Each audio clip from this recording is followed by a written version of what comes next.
జగిత్యాల జిల్లాలో వినాయక శోభయాత్ర ఘనంగా జరుగుతుంది. 9 రోజుల అనంతరం ఆ వినాయకుడిని వచ్చే సంవత్సరం మళ్ళీ తరలి రావయ్యా అంటూ కూడా మండపాల నిర్వాహకులు శోభాయాత్రను భారీగా ప్లాన్ చేస్తున్నట్టు కూడా తెలుస్తుంది. అయితే మొత్తంగా మనం ప్రస్తుతం జగిత్యాల జిల్లాలోని మేడిపల్లిలో ఉన్నాం. మేడిపల్లిలో చూసుకున్నట్లయితే ఇటు మండప నిర్వాహకులతో పాటు యూత్ సభ్యులు కూడా భారీగా ప్లాన్ చేస్తున్నారు. అయితే జిల్లా వ్యాప్తంగా సుమారు 2 లక్షలకు పైగా వినాయకులను ఈసారి నెలకొల్పినట్టు కూడా తెలుస్తుంది. ముఖ్యంగా మేడిపల్లి మండల కేంద్రంలో సుమారు 50కి పైగా విగ్రహాలు వివిధ రూపంలో గణనాథుడు వివిధ రూపంలో కొలువు తీరారని చెప్పవచ్చు. 9 రోజులుగా గత అన్నదాన కార్యక్రమాలు కావచ్చు, కుంకుమ పూజ, అలా ప్రతిరోజు కూడా వివిధ కార్యక్రమాలు చేస్తూ కూడా మండపాల నిర్వాహకులు ముఖ్యంగా యూత్ అంతా కూడా భక్తి పారవశ్యంలో మునిగి తేలుతున్నారని చెప్పవచ్చు. ఈ నేపథ్యంలో ఈ రోజు నిమజ్జన కార్యక్రమం కూడా జోరందుకుందని చెప్పవచ్చు. దీనికి మనతో పాటు కొంతమంది యూత్ సభ్యులు ఉన్నారు.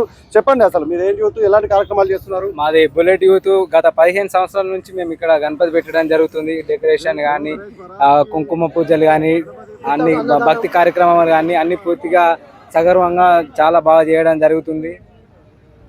ఇంకా ప్రత్యేక పూజ జరపడం వల్ల దానికి మాకు అందరూ సహకరిస్తారు కాబట్టి మేడిపల్లి మండలంలో ఇంకా 10 సంవత్సరాలు ఇట్లనే కొనసాగాలని కోరుకుంటూ మనతో మరికొంతమంది యూత్ సభ్యులు ఉన్నారు. చెప్పండి, ఎలాంటి కార్యక్రమాలు చేస్తున్నారు, ఎలా జరుపుకుంటారు అసలు ఇక వినాయక చవితిని? యాక్చువల్లీ మాది యువ యూత్ అండి. మా యువ యూత్ అనేది గత 20 సంవత్సరాల నుండి మాది ఈ సంవత్సరంతో 20 సంవత్సరాలు కంప్లీట్ చేసుకోవడం జరిగింది.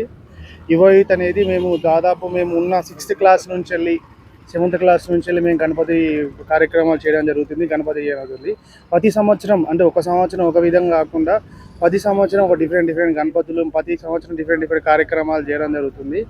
అంటే మేము మా యొక్క యువ యూత్ యొక్క ముఖ్యమైన విషయం ఏంటంటే ఇన్నోవేషన్ ఇట్లా తీసుకున్నాం అంటే సంప్రదాయ పద్ధతిలో చేసుకున్నాం. అంటే ఎటువంటి డీజే సౌండ్ లేకుండా, ఎటువంటి పర్యావరణానికి హాని కలగకుండా మంచి పద్ధతిలో చేయడం జరుగుతుంది.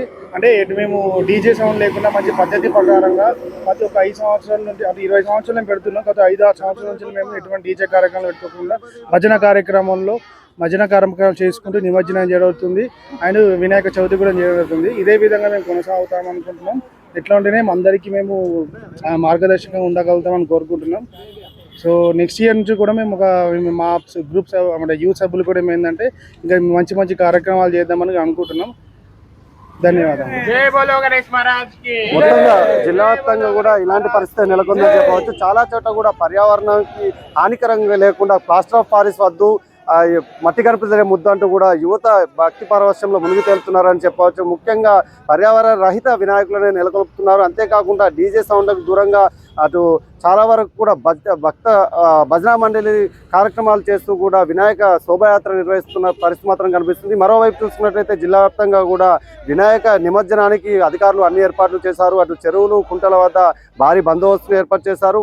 సుమారుగా 1 ఫీట్ గణపతి నుండి 30 ఫీట్ల గణపతులు కూడా ఇటు జిల్లా వ్యాప్తంగా నెలకొల్పారు. అటువంటి వాటి కోసం చెరువులు, కుంటల వద్ద భారీ క్రేన్లతో పాటు అటు మున్సిపల్తో పాటు గ్రామ పంచాయతీ సిబ్బందిని కూడా ఏర్పాటు చేసి వినాయక నిమజ్జన కార్యక్రమానికి సంబంధించి ఎలాంటి అవాంఛనీయ సంఘటనలు జరగకుండా పోలీస్ బందోబస్తు కూడా ఏర్పాటు చేసినట్లు కూడా తెలుస్తుంది. మొత్తంగా చూసుకున్నట్లయితే మరోసారి 9 రోజులు వినాయక చవితి సందర్భంగా నవరాత్రులు ముగించుకొని గణనాథుని మళ్ళీ వచ్చే సంవత్సరం రావయ్య అంటూ కూడా యూత్తో పాటు మండపాల నిర్వాహకులు కూడా ఇటు బై గణపయ్య అంటూ కూడా ఈరోజు శోభాయాత్ర కార్యక్రమాన్ని ఘనంగా నిర్వహిస్తున్నారని చెప్పచ్చు. కెమెరా పర్సన్ రవితో కిషోర్ రాజ్, జలది, జైత్యాల నుండి.